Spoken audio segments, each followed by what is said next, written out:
Conor McGregor can't get out of his own way and was just... We just witnessed him punching some dude in the head, some like 60-year-old who didn't want to drink whiskey with him. It's just stupid. I don't get it. There should be some repercussions. R.J. Clifford is a boxing and MMA expert. He works for SiriusXM. He gives us a couple of minutes here. What's up, Eddie? How are you? What's going on, Cofield? You know, some would say a punch to the face is the lesser of two evils than having a shot of proper 12 whiskey. Just start it out there. Yes. So, is that what? Do we know? Is that what it was over? The guy's like, your whiskey sucks, and he wouldn't drink it, and McGregor's like, all right, here's a punch in the head.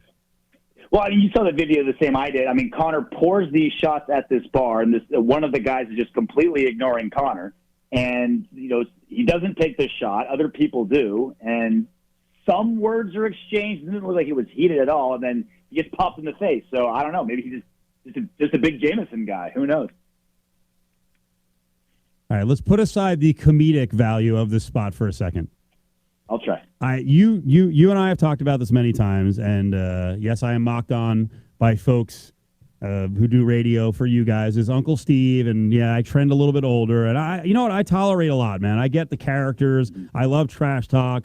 I love warring to a certain extent, but you got to be on board with me now. This is like 5 incidents where he's put someone in the public in danger. He's actually struck them. He's throwing dollies at buses. I mean, on top of all that, he's got a sexual assault allegation, right? That's still going on in Ireland. Like, at what point do we just say, you know what, you're not licensed, and you got to pay a real penalty here. Go away for a couple of years. Pay the price.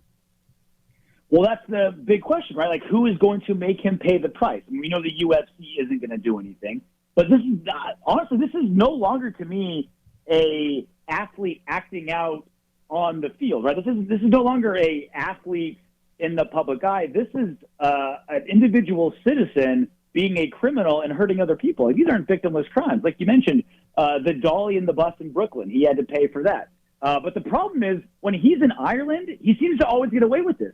This video was from April. Yeah. This is a 4-month-old video. I don't know what the legal and civic issues are in Ireland, but did that guy sue him? He's not in jail. Are the police in Ireland going to do anything? And remember, this is the last time he was in Ireland making a mistake. It was at a Bellator event where one of his teammates won. He runs from the stands, jumps onto the cage, slaps a referee, and pushes a Bellator official.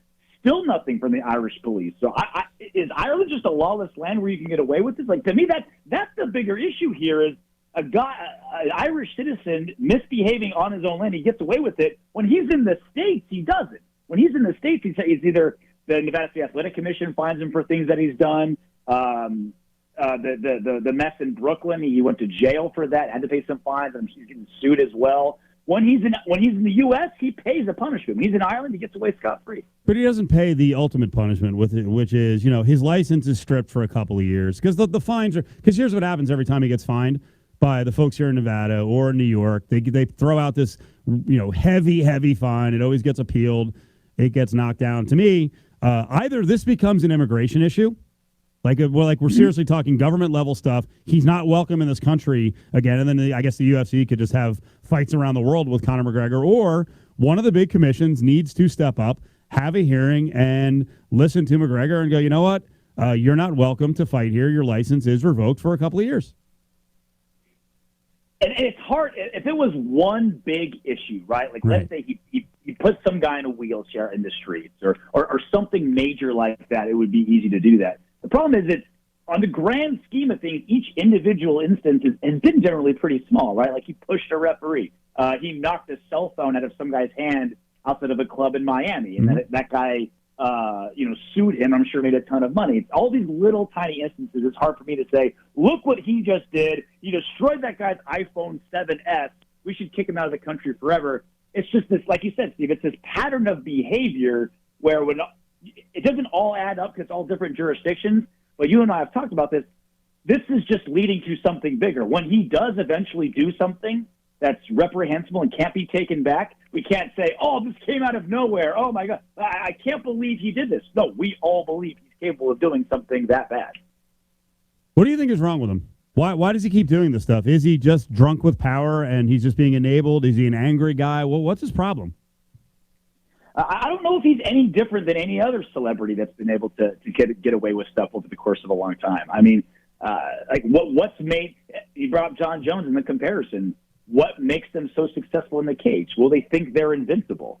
And so that invincibility feeling inside the cage is what they take out into the world. They can't shut that off once they walk through those octagon doors. And so I think it's just a matter of he's surrounded by a lot of yes men. He has a lot of money, and no real consequences have hit him yet. Again, we keep bringing up John Jones as another great example. He went to 1 day of rehab after popping positive.